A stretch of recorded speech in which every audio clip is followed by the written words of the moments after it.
लोकसभा चुनाव के पहले और दूसरे चरण में कम होते वोट प्रतिशत ने भाजपा और कांग्रेस समेत तमाम दलों की नींदें उड़ा दी।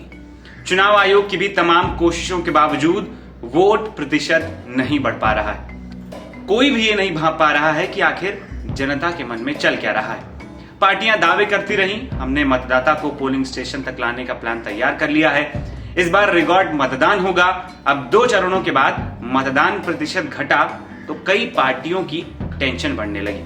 पिछले कई चुनावों की पड़ताल करें तो ये बात सामने आ रही है कि वोटिंग प्रतिशत बढ़ने में हमेशा भाजपा को फायदा होता दिखा है।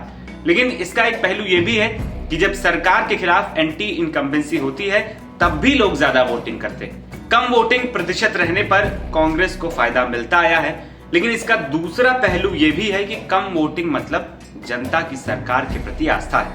हालांकि कई मौकों पर यह मिथक टूटते भी नजर आए। वहीं बात यूपी की करें तो लोकसभा चुनाव के दूसरे चरण में प्रदेश की 8 सीटों पर मतदान की प्रक्रिया पूरी होने के साथ ही 91 प्रत्याशियों की किस्मत ईवीएम में कैद हो चुकी। इन सीटों पर 55.39% औसतन मतदान हुआ है, जिनमें अमरोहा में सबसे ज्यादा 64.54% मतदान हुआ, तो वहीं सांसद हेमा मालिनी वाली सीट यानी मथुरा में सबसे कम 49.29% ही वोट पड़े। वहीं छिटपुट घटनाओं को छोड़ दें तो सभी 8 सीटों पर मतदान शांतिपूर्ण संपन्न हुआ। अमरोहा, मेरठ, बागपत, गाजियाबाद, गौतम बुद्ध नगर, बुलंदशहर, अलीगढ़ और मथुरा लोकसभा क्षेत्रों में शुक्रवार सुबह उत्साह के साथ बूथों पर मतदान तो शुरू हुआ, लेकिन दोपहर के बाद यह रफ्तार धीरे धीरे कम होती चली गई। साल 2019 की तुलना में इस बार वोटिंग कम रही। पिछले आम चुनाव में इन सीटों पर 62.18% वोट पड़े थे।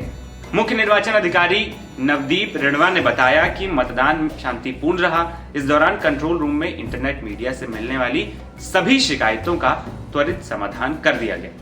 आइए आपको बताते हैं कि आखिर इन सीटों पर पिछले चुनाव में कितना प्रतिशत वोट पड़ा था जो 2024 में घट गया। 2019 में जहां अमरोहा में 71.05% मतदान हुआ, जो 2024 में 65.54% पर ही रह गया। वहीं मेरठ में 2019 में 64.29% मतदान हुआ था, जो 2024 में घटकर 59.03% हो गया।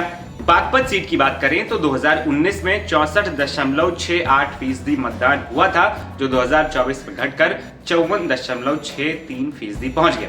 गाजियाबाद सीट पर जहां बीते चुनाव में 55.89% मतदान हुआ था, वहीं ये घटकर 50% के नीचे लुढ़क कर 49.80 पर पहुंच गया।